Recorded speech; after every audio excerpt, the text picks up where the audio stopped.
Happy Monday, beautiful people. How are you guys doing? I hope your Monday was as easy as my day was. I just took the day off today and just relaxed and hang out with my kids. And so as you see, today is a kind of a laid back Monday. So I hope you had a great weekend as well. My name is Julia Spence, and I'm a life coach coming to you live from Vancouver, British Columbia, Canada. That's on the west coast of Canada for those of you that are not familiar with Vancouver. And it is one of the most beautiful places on the earth. So thank you guys so much for joining me last week. Last week's series was Empowered to Believe, and this week our series is on Plan with Your Purpose in Mind. And tonight we're going to talk about being stuck in the middle. And we're thinking along the lines of being guilty.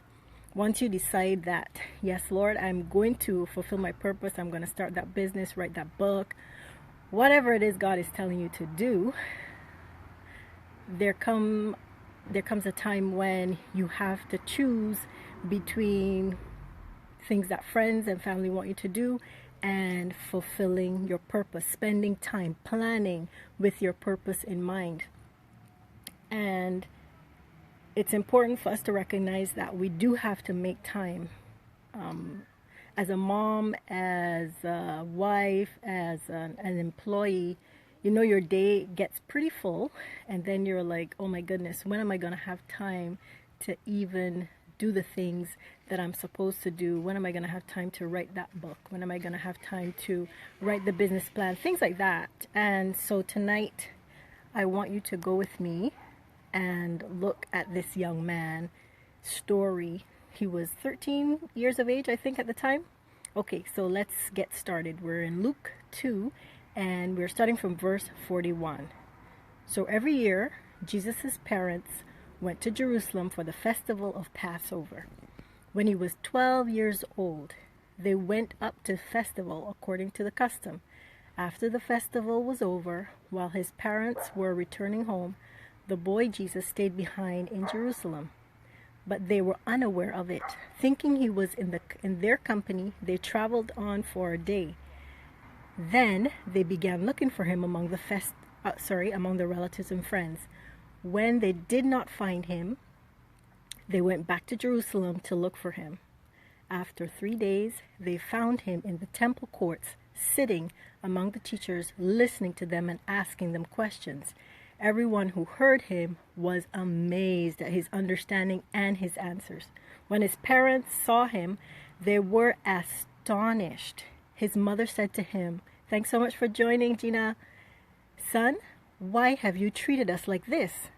Your father and I have been anxiously searching for you." "Why were you searching for me?" he asked. "Didn't you know I had to be in my father's house?" So from a young age, Jesus knew the calling, the purpose God had placed within him, and he was about his father's business. Now, some of us may think, well, that's kind of rude of him. That's kind of rude of him. Hi, Beverly. Thanks for joining. That's kind of rude of him, to be telling his parents that he's about pretty much his father's business.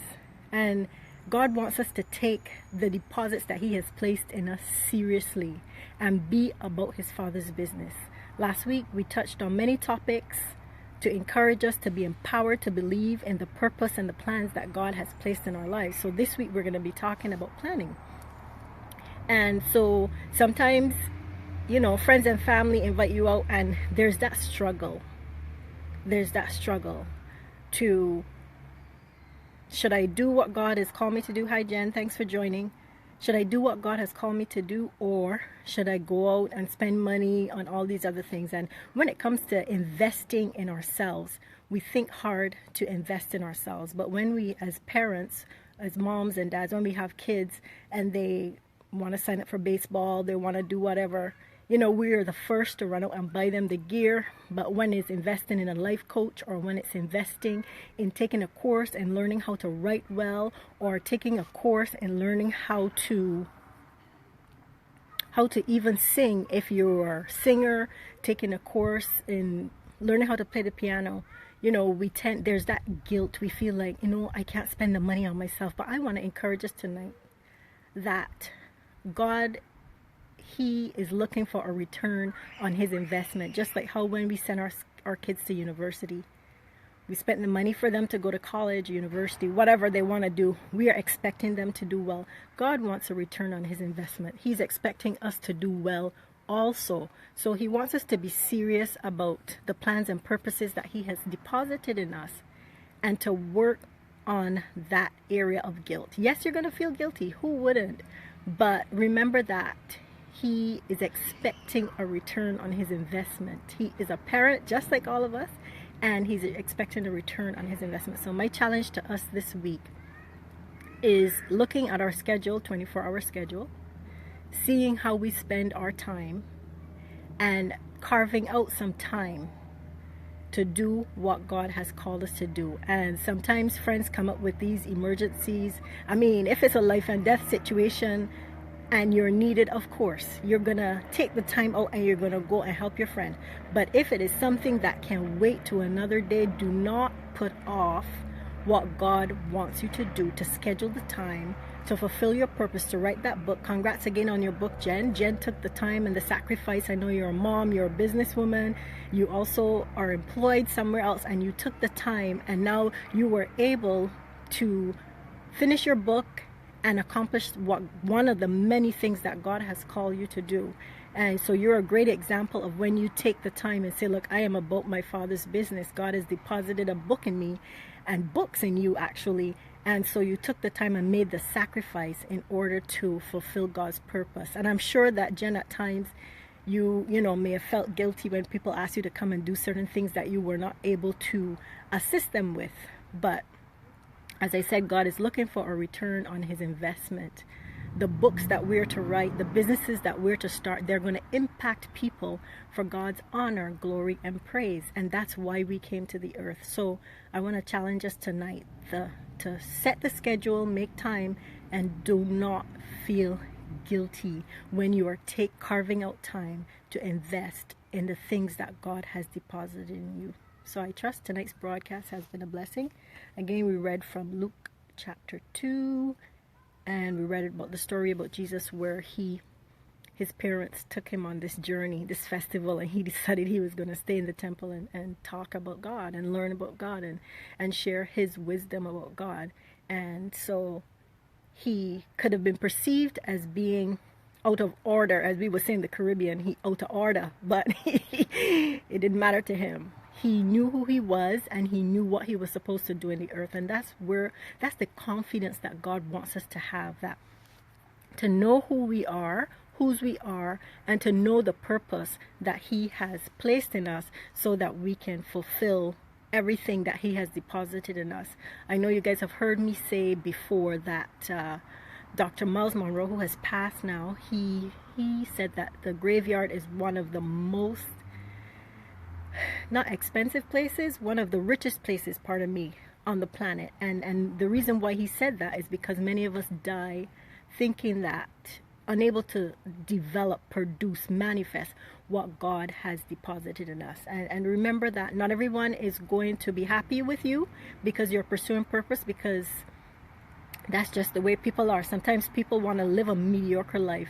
And so when you try to pull them up to a higher place, because you know that they have great potential, they still fall back and go with people that they know, will not challenge them to be all that God has created them to be. So I want us to be forerunners. God wants us to be forerunners and recognize the purpose and the potential and invest. Hi Giselle, thanks for joining. Hi Beverly, thanks for joining. So tonight's challenge is, do not feel guilty. I know you feel stuck in the middle, but remember that your investments that God has deposited in you is for eternity. Sacrifice now so that you could have the things you want. Yes, you may want to go to that party, you may want to buy that nice dress, but remember that building your business, remember that writing your books, remember that doing the things that God has deposited in you will help you to become more financially stable, more financially free. You'll be able to help more people think long term. Okay, sometimes we focus on the short term. I want to do this now. We want quick gratification, and we are living in that time and age when people want everything done, microwave mentality. So we would rather go to a coach that will be a fast talker than go to a coach that has substance, who will be able to help us. Yes, we might not see the return on the investment immediately, but in the long run, when the coach helps us build our business from the foundation up, then we will begin to see the return on our investments. And on my feed today, I saw this person had a quote, and I don't know who wrote it because they didn't put the person's name on it, but it says, do what you need to do so you can eventually do what you want to do. So we need to write the books. We need to spend the time investing in who God says we are, so that eventually we can go on those big trips. We can take our family on 2, 3, 4 vacations every break they get from school. These are the things that we want to do, right? So spend the time doing what we need to do. As I close the broadcast with that, spend the time doing what we need to do so that in the long term we can do what we want to do. So tonight, I trust that you are encouraged. I trust that you're provoked to invest in the time. You know, like spending time on Facebook is good. It's fun. I mean, that's where I do live broadcasts. That's where I check in with my peoples. And it's really good. But things that we can begin to cut out from our schedule, let's begin to cut out those extra things that we could spend an extra 15 minutes writing a chapter. And I'm guilty of that. I have so many books that I've started that I need to finish. So I'm challenging you, and I'm challenging myself to take the time and invest. I'm working with vision consultant Wilma Williams, and Wilma has given us the challenge to write 2 chapters every week until we get the book done. So I have my 2 chapters to write this week, and I also have to study for my life coaching exam, which is in a little while. So by the time I'm finished, I will be a certified life coach. And so there's so much on my plate. I'm a mom, I go to work, you know, all these other things are fighting for my time. So I have to make the time, carve out. So I'm not telling you guys to do anything that I'm not doing. I want all of us to succeed in what God has called us to do. So that's why I get on here and I motivate, I encourage you to invest in yourself and become all that God has deposited in you. So I trust this short broadcast has been a blessing to you guys. Thank you guys so much for watching. Again, my name is Julia Spence, and I'm a life coach on my way to certification, coming to you live from Vancouver, British Columbia, on this beautiful, relaxing Monday night. I haven't had one of these Mondays in a very long time. So I'm glad to just sit here in a baseball cap and in my hoodie and just relax on the balcony while the kids are inside doing something, and I have a little bit of time where I could hop on and encourage you guys on this beautiful Monday night, I guess. Okay, take care. Thanks for watching. Bless you guys. Join me again tomorrow night when we will continue our theme. We will continue to encourage each other to plan with our purpose in mind so we can accomplish all that God has for us to do. Okay, bless you guys. Night. Thanks for joining. Bye now.